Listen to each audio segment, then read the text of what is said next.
36 tedbir içindeki en vahşi dehşetlerinde buraya. Hem de 36 tedbirninki içindeki mesela 5 gün Mentiyen Gohay, Cedav Şaran Katarlık nimeleri sal oddiroq deb qaraldi. Yeni buni siz mush kitobni o'qib bilib olsangiz, boshqalar bu orqali sizga asosan ziyon yetkazolmaydi. Siz bundan to'liq mudofaa qila olasiz deydi. Hamda lekin bu 36 tadbir ichida men tövanda bermoqchiman 5 tadbirni har qancha qilsanglar asosan mag'lub qilimiz uchun bu tadbirlar buningchalik eng vahshiy kanxobansi. Birinchisi albatta Sohib Jamol Yelisi, Meyrinci. Endi biz bu tarixiy hikoyalarga, filmlarga qarasak, tarixda o'tgan har qanday bir botur, azmat palvonlar nurg'un o'tganlardan o'tib eng oxirida mana shu Meyrinci Sohib Jamol Yelisida mag'lub bo'ldi. Shunami? Buningdan o'talganlar asosan yo'q deyarlik. Endi shu vaqtlarning o'zida qarasak, bu Meyrincini masalan ma'lum bir baglik, ma'lum bir podshohlik yoki ma'lum bir davlat yana bir tarafning kuchiga yoki o'z ichidan kuchayib ketgan ashundaq botur qahramonlarni bir el qilish yoki shular bilan inoq o'tish uchun o'z ichidagi Sohib Jamollarni birib yoki shularga ko'ndirib degandek Sohib Jamolga ilindirib shunday ishlatilgan to'q. Endi bizning bugungi zamonimizga qarasak, bu endi barbara hozir taraqqiy qilib, shu Sohib Jamollarning o'zi uchun o'zining manfaati uchun o'zini yem chiqib tashlab, o'zini bevosita bizga ishlatgan bo'lib ketibdi. Shunami? Buni atrofimizda bir xiljiq balki sizlar ko'rgan bo'lmaydi.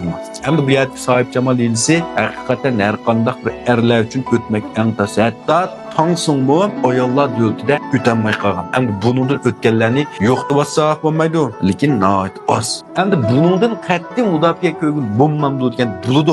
Masalan, siz bu kitobni tafsirli o'qib, nima Sohib Jamol Yelisi Meyrinci degan bilan tushunib olgan bo'lsangiz, qarshi tarafning hujumi endi boshlanib bo'lguncha sizni qarmoqqa ilindirib bo'lgan bo'lsangiz, aniqaydan buningdan mudofaa ko'rgan saqqa bo'ladi. Lekin yamchukning yerimni yap bo'lgan vaqtimizda o mumkin emas. Shunami? Hamma erlar bilamiz buni. İkinci bir vahşi ismi o. Hongchongji, Quruqshahar Yelisi. Endi bu Quruqshahar Yelisining bugungi zamonimizdagi ellisi nima desanglar, sen meni mag'lub qilsang, sen o'xshash tugishsan, sen menga ziyon yetkazsang, o'zingni o'xshashla mag'lub bo'lasan. Sen meni mag'lub qilsang, sana yo'q kun yo'q. Menga yalan oyoq, suvdan qo'rqmayman deydi. Masalan, qarasam buni qarzxo'la ko'p ishlatgan uchun sendan qarzni oldi. Buni keyin bir qanchalardagi bu qarzni sülüdün,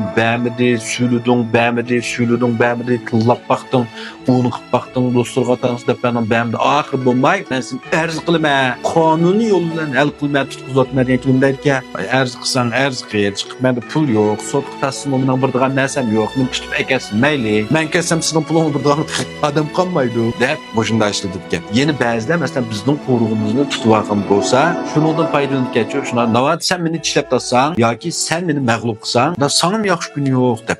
Shuning uchun ham bugungi zamonda bu Hongchongji Quruqshahar Yelisiniki taktik yo'llari har xil o'zgarib, hammadan Juguliyondagi sepilni ustiga chiqib bitarcha bo'ltamaydi. Hozir har xil o'zgardi buning yo'llari. Amaliy turmush tadbiqlab turib, shiltimiz lashkariy tadbirning siri uning o'zgarishchanligida debga Jugo Kongmin taqsir. Shuning uchun bu tikoga dasab qolsaqlar, shirkatimiz sal pas.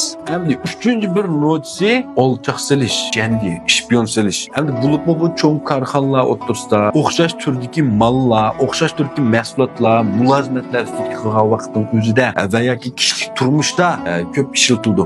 Endi bu olchoq silishniki Sunzuning harbiy ishlar dasturida 5 turlik olchoq silish, shpion silish usuli bor. Tafsiliy so'zlangan. Shuning uchun ham 36 tadbirning ag'anlarga Sunzuning harbiy ishlar dasturini juplab qo'shmag'i buning uchun. Endi buni ostidagi seri qarordan mashtaq setib olsanglar, qo'shma bilan ikkisi 14 qo'y, go'y bilan tan setib olsanglar 18 qo'y, 3 kitob birisi 6 qo'ydi to'g'ri keldi.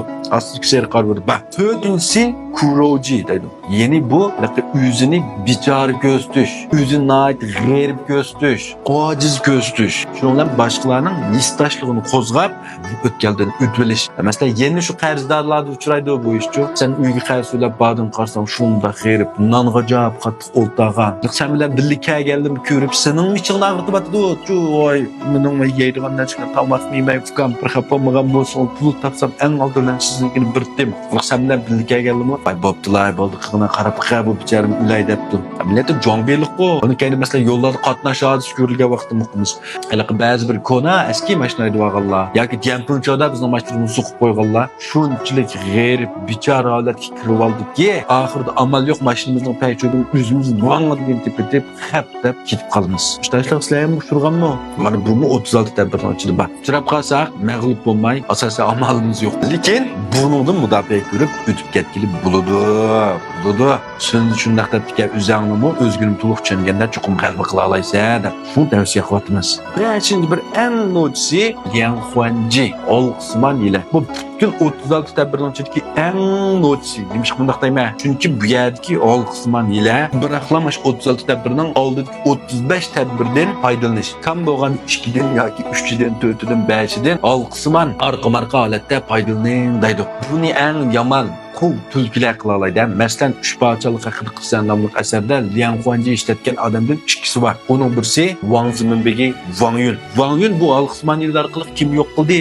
Dongjuani yo'q qildi. Dongjuani yo'q qilish uchun eng avval Toyib Jamal Yunusni ishlatib, Lübuni indaki keltirib oldi. Lübuni indaki keltirib bo'lgandan keyin Dongjuani indaki keltirdi. Uning keyin Javchanni bagangan nima ishlatdi? Kurovchi, elqinot, bichora, ojiz qiyofatga kirib oldi. Chun Lübuni dedi, "Voy meni nima haddim deyla? Lüsangon menda nima amal" deb degan yig'lab bichar qizim andaq bo'ldi, mandaq bo'ldi. Javchandan qochib qolsa, Javchan mashta qolat kirib oldi. "Menga nima amal Dongjo degan qeyron meni andaq qilyotdi, mandaq qilyotdi" deb mana. Ondan bularga ayirib o'tish Li Jianji deganini qo'shib ishlatdi. Shuning bilan bu yerdagi Liang Huanji ajoyib mukammal vujudga chiqib, Wang Ziminbegi Dongjuani yo'qotdi, Lü Buga erishdi. Hamda keyin o'ziga bak ko'ranglab ketib qolib, Li Juego sularni qaytarib o'tib mag'lub bo'ldi-ku. Lekin bu yerda Olqisman yilni yaxshi ishlatgan. Hech kim hal qilmagan shu Dongjuaning masalasini intayin ustunlik bilan shu Dongjuaning qishidagi odam orqali bechit qilayotgan-chu. Buni endi bugungi zamonda ishlatib bulamdiki toz bo'ladi. Ishlatib hozirchu. Unda qarsanglar tor dünyası en evcigi chiqqan, eliqi jubir o'ynayotgan, xalq kuyindigan, foydali qilayotgan, intayin og'zidan shakar yaxshi chiqayotgan. Mana bir tushunsanlar, ashlining tigitakdini, oq ko'rinishini his qila olasizlar-chu. Rost debdika deb qolsa. Shuning uchun bo'lsa, men 3 kitobni bir xil tavsiya qilmayman. Bu 3 kitobni ostidagi seri qarab esib qo'ydim. Yoqtirgan do'stlar, setib olsanglar bo'ladi. Rahmat.